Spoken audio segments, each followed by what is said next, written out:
Dober dan. Welcome to Private Guide Slovenia Goes Virtual number 5.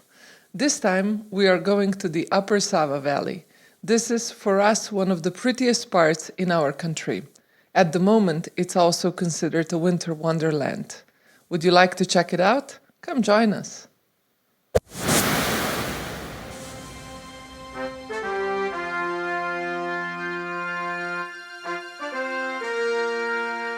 Hi, we've made it to the beginning of today's journey. We are just outside Mojstrana, which is the unofficial entrance to the Upper Sava Valley. We're going to explore the villages in the east-west direction, and the first village is just around the corner. Let's go! The first landmark that greets us on the way to the village is the church of St. Clement. Legend has it that St. Cyril and St. Methodius spent a night here back in 868. While on their way to Rome with the relics of St. Clement, hence the name of the church. The first Romanesque chapel was built here in the 9th century. It was later remodeled a few times, and the present form is from the 19th century. We are in the village now. Mojstrana was established in the 16th century on the confluence of the Bistrica and Sava rivers. Water was a key element for the two main trades that took place here, the production of cement and iron forging.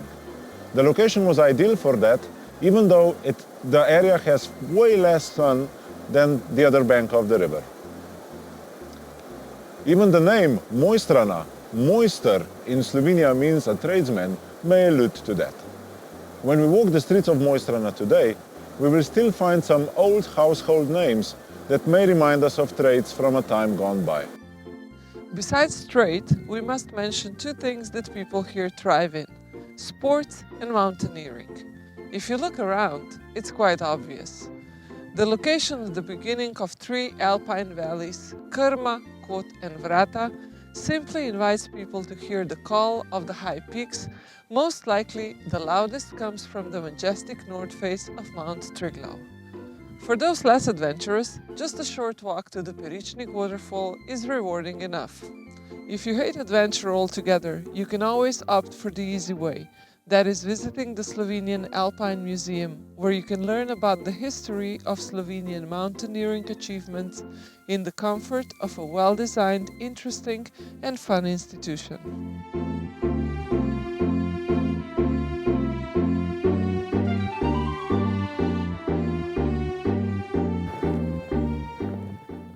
Mojstrana and the surrounding villages have about 1,200 inhabitants today. From a relatively small population, even for Slovenian standards, the contribution to Slovenian sports is remarkable, to say the least. There were 21 Olympians from this village that participated at Olympic Games. Do we need to tell you that they all participated in Winter Olympics? Well, needless to say, everybody here are proud of them. Gosh, they even have Olympian Park here.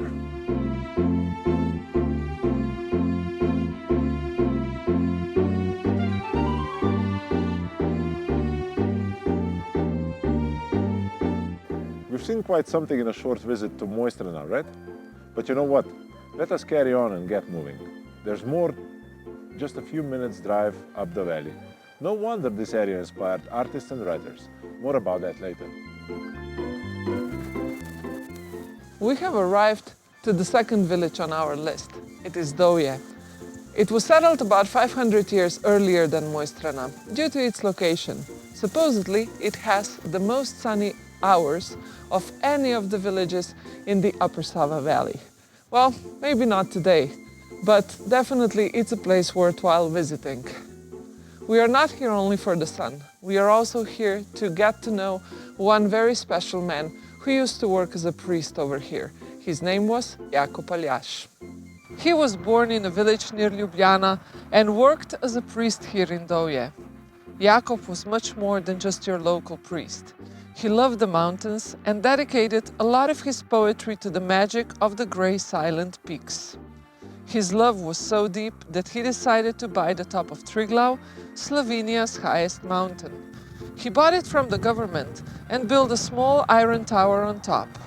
Back in 1895 that was still possible, and he made Triglav into a national symbol right in the face of the Austro-Hungarian authorities. They never understood the message. Tradition still has it today that you are not a proper Slovene unless you have climbed Mount Triglav.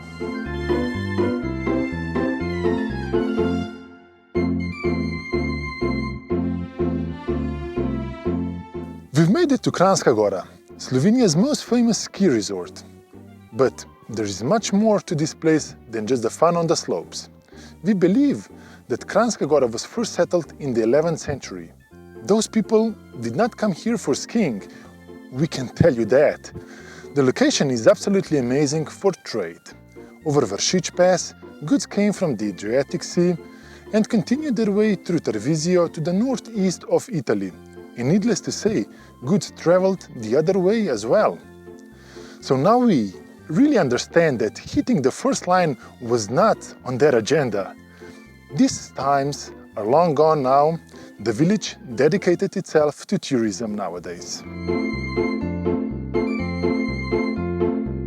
I'm standing in front of Kranjska Gora. This is a town that has a very special place in the heart of Slovenians. This is where most of us learned how to ski, from my parents all the way down to my sons. And Slovenians, we love skiing. It's our national sport anyway. A lot of people tease us that we learn how to ski before we learn how to walk. Not all the slopes in Kranjska Gora are meant for beginners. A double black diamond slope behind me is a place known to Slovenians. And this is where Veterans Cup have been taking place for the past 60 years.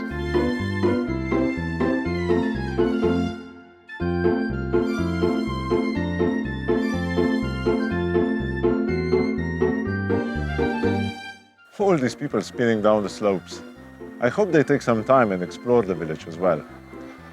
In the village, you can find the birthplace of Josip van Dot. He was an author born here in Kranjska Gora. We'll speak about him a little bit later. And if you carry on for about half an hour from the village, you'll see the magic of the Yasna Lakes. It's well worth a stroll before dinner or after. Kranjska Gora is the birthplace of a famous novelist, Josip van Dot. He is famous for the novel called Kekec. It's a story about a shepherd boy who was very brave and strong, and he's a hero among Slovenian kids. We're now by the Yasna Lakes. Yasna Lakes were actually the first two things that draw tourists here to Kranjska Gora. Today, when we talk about Kranjska Gora, we basically consider the skiing only. Back in the 1930s, the major draw were these two lakes behind my back. Now it's winter time and the lakes are frozen over, so uncomfortable for swimming. But let me give you a little tip. In the summertime, as the ice will melt, the temperature of the water will remain exactly the same. Let's go take a walk.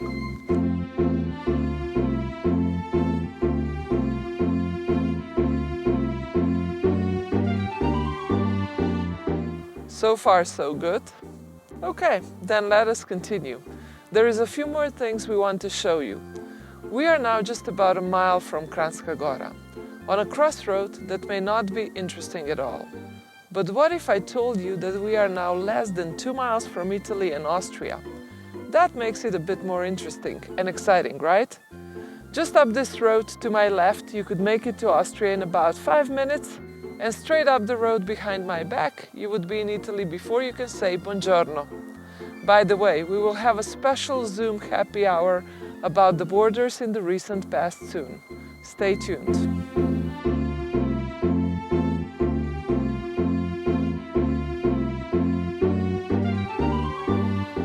Second to last stop today, but super important, is right here. We are at Zelenci now, the source of the Sava River, a site that is well worth a walk, which is about 30 minutes one way from Kranjska Gora.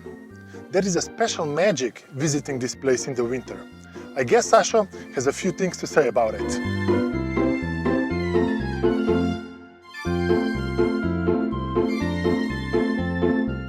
Amidst the winter wonderland of the Upper Sava Valley, we stumbled upon this emerald oasis.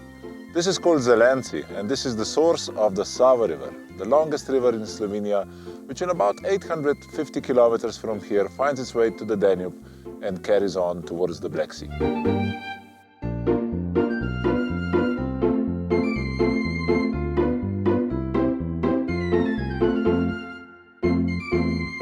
Okay, did you for a minute think we're going to let you go by now? We're not quite done yet. Let's go see one more fun place.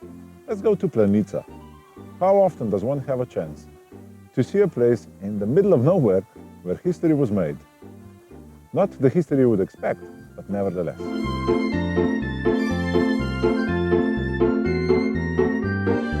We're in Planitza now. Planitza is the westernmost Alpine valley of Slovenia. Just a stone throw away from where we stand is the triple border, the border between Italy to the west, Austria to the north, and Slovenia. We can say that we are at the northwesternmost corner of Slovenia. Besides that, Planica is the center for Nordic sports. What I'm talking about here is ski jumping and cross-country skiing. The first ski jumping hill on this spot was built back in 1932 by Stanko Blodek. The first competition was held here in 1934, but magic happened in 1936. It was the first time ever in history that a man jumped over 100 meters. That record was done by Sepp Bradl, an Austrian jumper. You're probably wondering why we brought you over to this unassuming parking garage. Well, it turns out that from March until November, this place turns into an indoor cross-country track where our athletes and the athletes from abroad can practice their skills. But since we come from the area of the highlands, we also have a little characteristic that is specific for us. We are considered to be very stingy people. So, in case the nature doesn't give us enough snow during the winter months, this is where we take it from.